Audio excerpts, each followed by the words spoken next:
अखिल भारतीय यादव महासभा द्वारा भारत सिंह यादव को मध्य प्रदेश का अध्यक्ष बनाया गया है। इस अवसर पर एक स्वागत रैली सिविक सेंटर बगलामुखी मंदिर से ग्वारी घाट तक निकाली गई, जिसमें बड़ी संख्या में लोग शामिल रहे।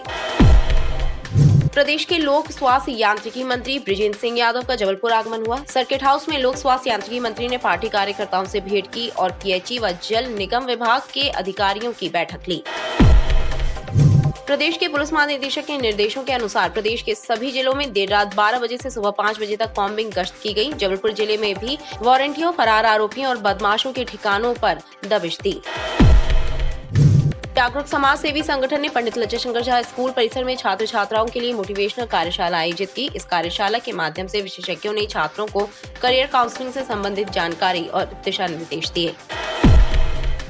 बिजली बिल बकायादारों के विरुद्ध पूर्व क्षेत्र विद्युत वितरण कंपनी नगर संभाग के द्वारा डिस्कनेक्शन की कार्रवाई तेज कर दी गई है। विभाग द्वारा बिल बकायादारों को 4 श्रेणी में बांटा गया है और अब भी करीब 69 करोड़ रुपए की बिल वसूली बकायादारों से की जाना बाकी है। मौसम में हो रहे बदलाव से किसानों की चिंता बढ़ने लगी है, क्योंकि तापमान में ज्यादा गिरावट आने से किसानों की फसलों पर पाला पड़ेगा, जिससे फसल खराब होने की संभावना है। गोहलपुर चौराहे से रद्दी चौकी तक सड़क पर जमे अतिक्रमण यातायात व्यवस्था के लिए चुनौती बने हुए हैं। सड़क और फुटपाथ पर कब्जा जमा कर लगाए जाने वाले ठेले टपरों के कारण दुर्घटनाएं हो रही हैं, लेकिन जिम्मेदार अधिकारी और विभाग ध्यान नहीं दे रहे हैं। रांची पुलिस ने एक शराब तस्कर को गिरफ्तार किया, जिसमें 2 पेटी अवैध शराब बरामद की गई है। पकड़ा गया आरोपी गढ़ा थाना क्षेत्र का रहने वाला है, जो बुलेट मोटरसाइकिल पर शराब लेकर जा रहा था। नमस्कार, बीडीवी न्यूज के इस बुलेटिन में आपके साथ मैं हूं स्वाति। शहर से जुड़ी खबरों को देखेंगे विस्तार से, लेकिन सबसे पहले एक नजर डालते हैं हेडलाइंस पर। डीजीपी के निर्देश पर पुलिस अधिकारियों ने की कॉम्बिंग गश्त। चंद घंटों में 207 गैर मियादी, 354 गिरफ्तारी वारंट कामिल। फरार 11 आरोपियों की भी हुई गिरफ्तारी। और जल जीवन मिशन के तहत 2024 तक प्रदेश के प्रत्येक गांव के प्रत्येक घर को शुद्ध पेयजल पहुंचाने का लक्ष्य। पीएचई मंत्री बृजेंद्र सिंह यादव ने ली पीएचई विभाग और जल मिशन के अधिकारियों की बैठक।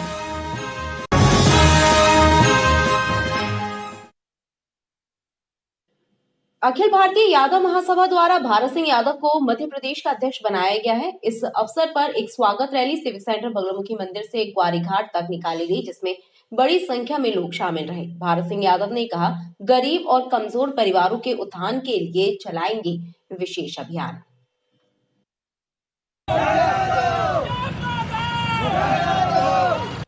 अखिल भारतवर्षीय यादव महासभा में 38 वर्ष बाद संस्कारधानी को प्रदेश का नेतृत्व प्राप्त हुआ है, जिसकी वजह से यादव समाज में हर्ष की लहर है। यादव महासभा में प्रदेश अध्यक्ष बनाए गए समाज सेवी भारत सिंह यादव के स्वागत में एक रैली का आयोजन किया गया।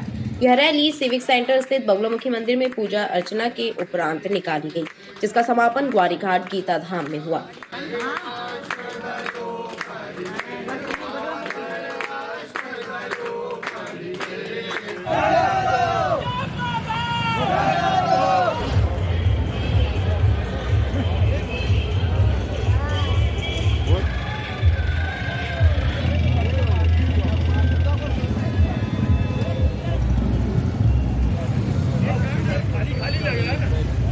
यादव समाज के साथ साथ आज पूरी सकल समाज में एक भारी उत्साह है और आज के दिन को वो पर्व के रूप में मनाना चाह रही है, क्योंकि एक वरिष्ठ समाज से भी जो धार्मिक कार्यक्रमों में, बाकी के कार्यक्रमों में बढ़ चढ़ के रुचि रखता है, आज उसको यादव समाज के प्रदेश अध्यक्ष के पद से नवाजा गया है। इस खुशी में आज पूरा यादव समाज और यादव समाज के साथ साथ अन्य अदर समाज भी जो है आज भारत सिंह जी के उस नेतृत्व को सिरोधार्य कर रही है। और निश्चित रूप पे हमें ऐसा लग रहा, तमाम यादव समाज को ऐसा विश्वास है कि भारत सिंह जी यादव के प्रदेश अध्यक्ष बनने से यादव समाज की उत्तरोत्तर प्रकृति होगी, वृद्धि होगी। ये रैली बगलामुखी पीताम्बरा पीठ से प्रारंभ होके शास्त्री ब्रिज होके रामपुर बंदरिया तिराहा, रामपुर साईं मंदिर और सीधे गीता धाम ग्वारी घाट में जाके संपन्न होगी। साथ में वहाँ पे एक सभा का भी आयोजन किया गया है। आज हमारे बीच में यादव समाज के वरिष्ठ नेता जो कैबिनेट से आए हैं, प्रदेश से भी आए हैं, वो तमाम वरिष्ठ नेता भी आज वहाँ पे मौजूद रहेंगे। प्रदेश अध्यक्ष बनाए गए भारत सिंह यादव ने कहा कि शिक्षा एवं समाज सेवा के क्षेत्र में अभियान चलाकर कार्य करेंगे, ताकि कमजोर और गरीब परिवारों को लाभ प्राप्त हो सके। आज 1984 के बाद ये अध्यक्ष पद हमारे महाकौशल जबलपुर को मिला है और हम चाहेंगे कि हमारे जितने स्वजाति बंधु पूरे प्रदेश के हैं पूरे दमखम के साथ राजनीति में, सार्वजनिक क्षेत्रों में, शिक्षा में और हर मामले में आगे बढ़ें ताकि हमारे समाज का नाम, इस जिला का नाम, प्रदेश का नाम पूरे देश में रोशन हो। और हम चाहेंगे कि हमारे जितने भी स्वजाति बंधु हैं जो हमसे नीचे हमारे साथ जो दबे कुचले लोग, हम उनको लेके चलेंगे।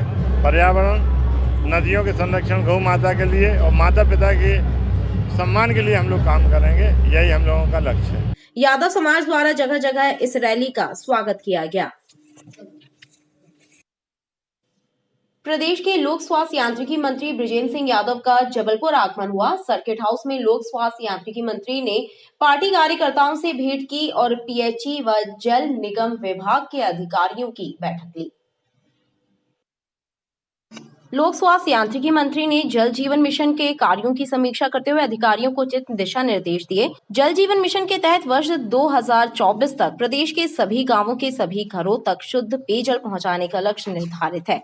देश के प्रधानमंत्री नरेंद्र मोदी की मंशा के अनुसार प्रदेश सरकार वर्ष 2024 तक जल जीवन मिशन के तहत प्रदेश के हर गाँव के हर घर तक शुद्ध पेयजल पहुँचाने के लक्ष्य को पूरा करने में जुटी हुई है। इस मिशन के तहत वर्ष 2024 तक प्रत्येक गांव के प्रत्येक घर में शुद्ध पेयजल पहुंचाने का कार्य युद्ध स्तर पर किया जा रहा है। प्रदेश के लोक स्वास्थ्य यांत्रिकी मंत्री बृजेंद्र सिंह यादव ने जबलपुर में पीएचई और जल मिशन विभाग के अधिकारियों की बैठक लेकर जल जीवन मिशन के तहत किए गए कार्यों की समीक्षा की। उन्होंने प्रधानमंत्री नरेंद्र मोदी की जल मिशन योजना को लोगों के लिए लाभदायक बताया। आज मैंने जल जीवन मिशन के तहत पीएचई विभाग की, जल निगम की, दोनों विभाग की मैंने मीटिंग ली है। मतलब हमारा उद्देश्य, हमारी सरकार का उद्देश्य, माननीय मुख्यमंत्री जी का उद्देश्य है कि इस योजना को हम 2024 तक पूर्ण करें और इसका लाभ हर जनता को मिल सके। तो मैं उसी क्रम में उनसे चर्चा कर रहा था कि भाई यहाँ पर कितनी अपनी योजना है, सिंगल विलेज योजना, समूह योजना, कितने प्रतिशत गांव में काम हो गया है, किन गांव में पूर्ण योजना हो गई हैं, कितनी शेष बची हैं, कितनी हमारी समय सीमा में काम हुआ है, नहीं हुआ है, काम अच्छा चल रहा है, गुणवत्ता में होना चाहिए, समय सीमा में होना चाहिए, सरकार जो पैसा खर्च कर रही है उसका जनता को लाभ मिल सके कि हमारे प्रदेश में चाहे किसी भी योजना का काम हो, अच्छा काम हो रहा है, आमजन को उसका फ़ायदा मिल रहा है, उसका लाभ मिल रहा है। तभी तो ये जनता हमारे प्रदेश की और देश की बात करें, जो भारतीय जनता पार्टी की सरकार पर भरोसा करती है, भारतीय जनता पार्टी पर भरोसा करती है। बैठक के पूर्व पीएचई मंत्री बृजेंद्र सिंह यादव ने सर्किट हाउस में पार्टी नेताओं और कार्यकर्ताओं से भेंट की। प्रदेश के पुलिस महानिदेशक के निर्देशों के अनुसार प्रदेश के सभी जिलों में देर रात 12 बजे से सुबह 5 बजे तक कॉम्बिंग गश्त की गई। जबलपुर जिले में भी ADG Umesh Junga, DIG RRS Parihar और एसपी सिद्धार्थ बहुगुणा के साथ ही विभाग के राजपत्रित अधिकारियों और थाना प्रभारियों ने कॉम्बिंग गश्त कर वारंटियों, फरार आरोपियों और बदमाशों के ठिकानों पर दबिश दी।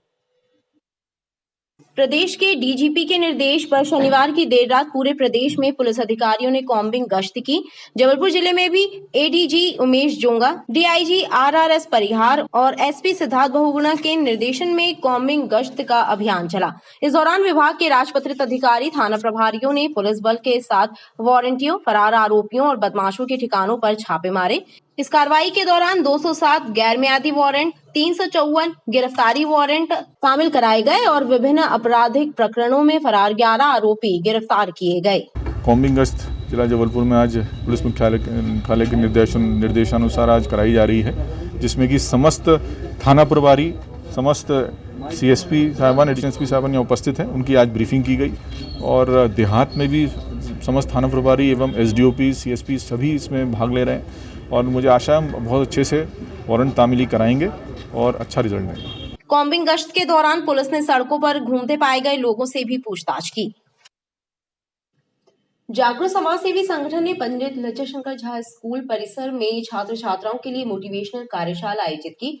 इस कार्यशाला के माध्यम से विशेषज्ञों ने छात्रों को करियर काउंसलिंग से संबंधित जानकारी और दिशा निर्देश दिए। इस मोटिवेशनल क्लास का उद्देश्य छात्रों को शिक्षा और रोजगार के प्रति प्रोत्साहित करना था।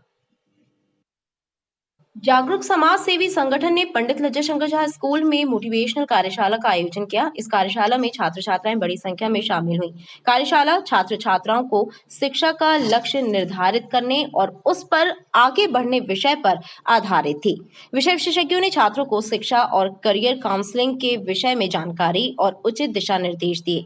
जागरूक समाज संगठन के पदाधिकारियों ने बताया कि इस कार्यक्रम का उद्देश्य छात्रों को सही मार्गदर्शन प्रदान करना है ताकि उनके भविष्य को संवारा जा सके।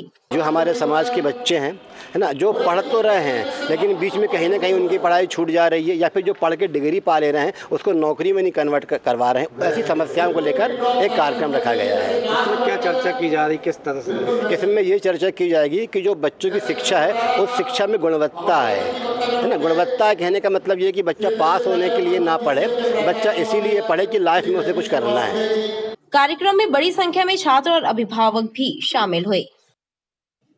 बिजली बिल बकायेदारों के विरुद्ध पूर्व क्षेत्र विद्युत वितरण कंपनी नगर संभाग के द्वारा डिस्कनेक्शन की कार्रवाई तेज कर दी गई है। विभाग द्वारा बिल बकायेदारों को 4 श्रेणी में बांटा गया है और अब भी करीब 69 करोड़ रुपए की बिल वसूली बकायेदारों से की जाना बाकी है।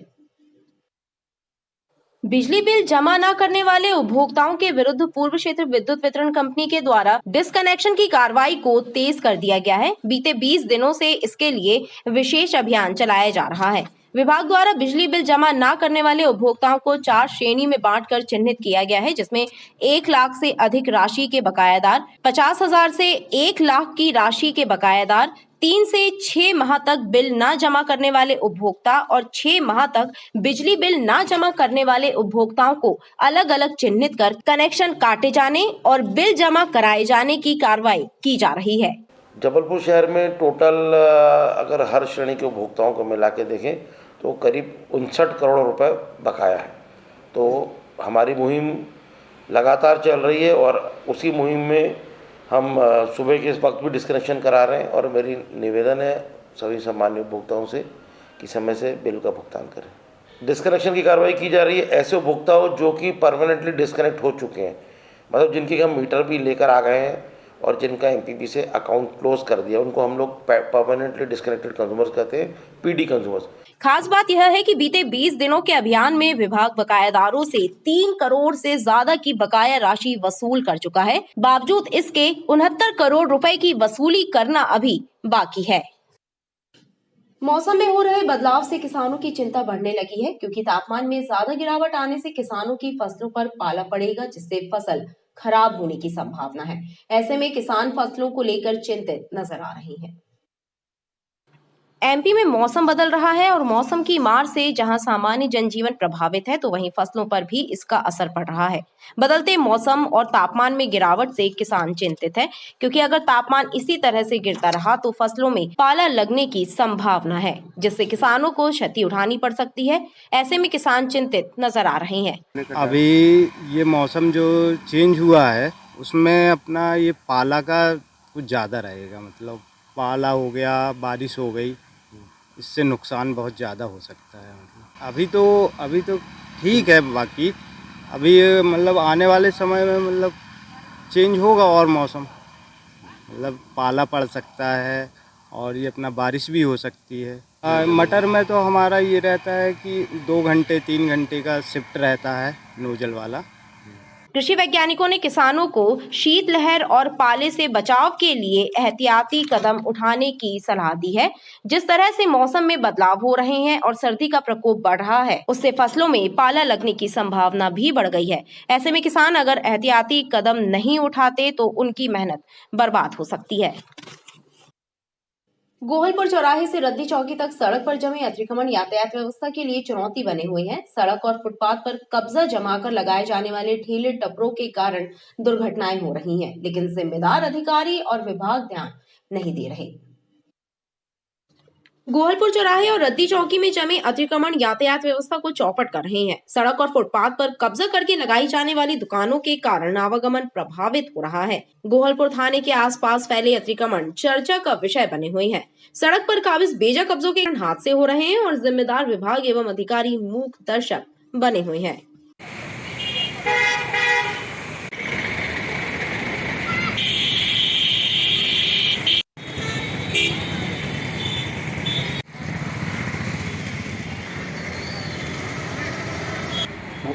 गोहलपुर थाने की के चारों ओर स्थिति बहुत गंभीर है, क्योंकि यहाँ पर बच्चों को कोचिंग जाने में बहुत परेशानियों का सामना करना पड़ता है, क्योंकि यहाँ पर अवैध ठेले तो और सब्जी वाले ठेले और फल फूल वाले ठेले अवैध रूप से खड़े रहते हैं। ऑटो स्टैंड भी जैसा बना हुआ है वहाँ पर, जिससे कि चारों तरफ जाम की स्थिति पैदा होती है और आने में बहुत तकलीफ का सामना करना पड़ता है। गोहलपुर चौराहे की बहुत ख़राब स्थिति है। वहाँ पे बहुत सब्जी ठेले वाले खड़े रहते हैं, चाय नाश्ते वाले, जिससे हम लोग को बहुत दिक्कत का सामना करना पड़ता है। और वहाँ पे बहुत सब्जी अवैध ठेले खड़े रहते हैं, बहुत निकलने में दिक्कत जाती है, भिड़ने की संभावना भी रहती है, एक्सीडेंट भी हो सकते हैं। हम लोग कोचिंग जाते हैं वहाँ से ये अवैध ठेले हटाए जाएं। वहाँ पे वहाँ पे अच्छा साफ हो, बहुत गड्ढे भी हैं। सड़क तक फैलाकर दुकान लगाने की आदत भी सड़कों को सकरा बना रही है। शहर के मुख्य मार्गों को अतिक्रमण मुक्त कराने के लिए सख्त अभियान की दरकार है, तभी यातायात व्यवस्था दुरुस्त हो सकती है। रांची पुलिस ने एक शराब तस्कर को गिरफ्तार किया है, जिससे 2 पेटी अवैध शराब बरामद की गई है। पकड़ा गया आरोपी गढ़ा थाना क्षेत्र का रहने वाला है, जो बुलेट मोटरसाइकिल पर शराब लेकर जा रहा था। गढ़ा केवट मोहल्ले में रहने वाले एक शराब तस्कर ऋषभ केवट को रांची पुलिस ने अवैध शराब के साथ गिरफ्तार किया है। रांची पुलिस ने ऋषभ से 2 पेटी अवैध शराब बरामद करते हुए उसके विरुद्ध आबकारी एक्ट का मामला पंजीबद्ध किया है। ऋषभ बुलेट मोटरसाइकिल से अवैध शराब का परिवहन कर रहा था। वह शराब कहां से लाया और कहां ले जा रहा था, इस संबंध में पुलिस जाँच कर रही है। जरिए मुख्य सूचना प्राप्त हुई थी कि एक बिना नंबर की काले कलर की बुलेट में एक लड़का पुलिस पेट्रोल पंप के सामने रांची से निकलने वाला है, जिसने अवैध रूप से शराब रखा हुआ है, बेचने के लिए जा रहा है। तो मुखबिर सूचना के अनुसार रेड कार्रवाई की गई, जिसमें एक लड़का काले कलर की जैकेट पहना हुआ था, बुलेट गाड़ी में बिना नंबर की गाड़ी थी, पेट्रोल पंप के सामने पहुंचा। उसकी गाड़ी में 2 कार्टून रखे हुए थे, जो उसकी तलाशी ली गई तो दोनों कार्टून में अवैध शराब रखी हुई थी, जो उससे लाइसेंस पूछने पर लाइसेंस ना होना बताया, जो उस पर 34 के तहत आबकारी एक्ट के तहत कार्रवाई की गई है। खबरें लगातार जारी हैं, आप देखते रहिए वीटीवी न्यूज़।